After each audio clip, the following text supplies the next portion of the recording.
It's often said that sex before any athletic event will hinder your performance in the athletic event. But is this actually true? There are two schools of thought on this particular issue, but the short answer is that it could psychologically, although no study has definitively proven it, and no physically, unless you need a reduction in testosterone to help with excessive anxiety and lack of focus. That being said, there has never been any scientific study that shows that having sex before physical activity will decrease your performance. Most medical professionals state this myth is merely superstition caused by undereducated coaches. The idea that sex before an event causes a decrease in performance stems from a popular belief in professional boxing circles and in certain other sports in the 1950s and 60s.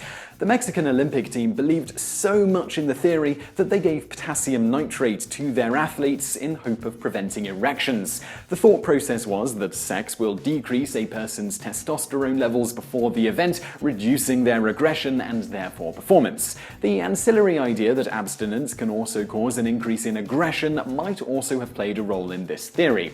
Whatever the case, the idea simply isn't true. Several studies have shown that males with high sex drives and more frequent sexual activity tend to have higher than average levels of testosterone, which isn't really surprising. Conversely, Dr. Emanuele A. Giannini, an endocrinologist at the University of L'Aquila in Italy, points out that after 3 months of sexual inactivity, the testosterone levels of a person can drop to the level of children. On the flip side, an increase in anxiety and aggression can potentially hinder the performance of certain athletes who need to concentrate and have more level-headed thought processes during the event. Consider a baseball player up to bat or a quarterback throwing a ball. Too much anxiety and the batter swings too early or without good control. The quarterback could make snap decisions that would have a negative outcome. So the theory goes in these cases, athletes who are negatively affected by testosterone could potentially have their performance affected by their sex life. So the idea of trying to affect testosterone by abstaining from sex one way or the other really comes down to the individual athlete, their sporting event, and what effects testosterone has on them. The take-home message is don't try something new before an important event. Do what has been working throughout your training period. This will most likely translate into similar results during the event. Testosterone manipulation has more to do with the days or weeks leading up to the event. So this brings me to a follow-up question. What about the minutes or hours leading up to the event? Historically, it was felt that the answer lies with the nervous system involved in sex and physical activity, of which there are two main types of nervous systems involved.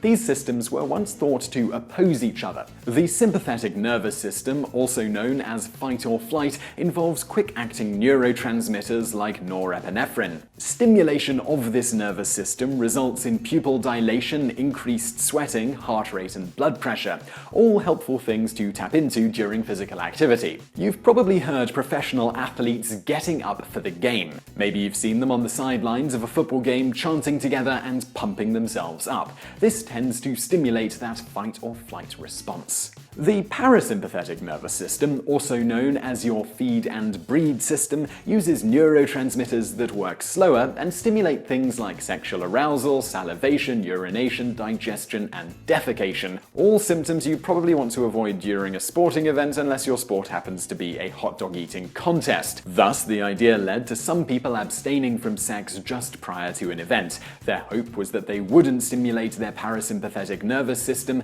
and decrease the ability of their bodies to utilize the sympathetic nervous system. Modern medical science has also been able to debunk this theory. It has been shown that these two nervous systems actually work to complement one another. One great example is that your sympathetic nervous system is required to help in ejaculation during sex. More practically, a 1995 study published in the Journal of Sports Medicine and Physical Fitness showed that there was no difference in performance between subjects having sex hours before they were given a test on a treadmill and those that didn't. So now that you know there are no physiological effects to having sex before an event, let's talk about the psychological effects. As all athletes know, being mentally strong is just as important as being physically strong.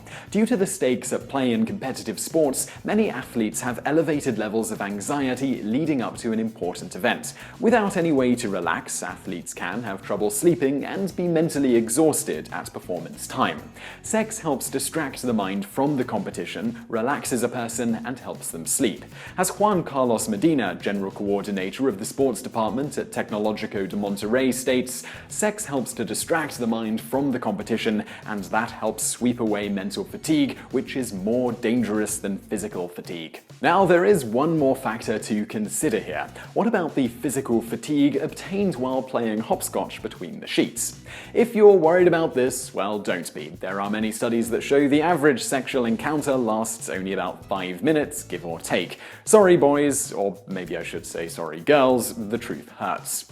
This will only burn about 20 to 50 calories, depending on the exertion level. An after-dinner walk with grandma will probably burn more than that. So what does all this really mean? In the end, there is no evidence that sex hinders physiological performance. The psychological benefits of having sex do appear to help in some cases. On a more the truth is in the pudding note, it should be noted that the Olympic Committee routinely hands out condoms to its athletes. During the London 2012 Games, for instance, they distributed over 150,000 condoms to athletes and volunteers. What athletes often do during the Games when they're not training or competing can best be summed up by one London Games Olympian who remarked, "You can't have that many good-looking people in that good of shape all in the same place without many wanting to relieve some pressure."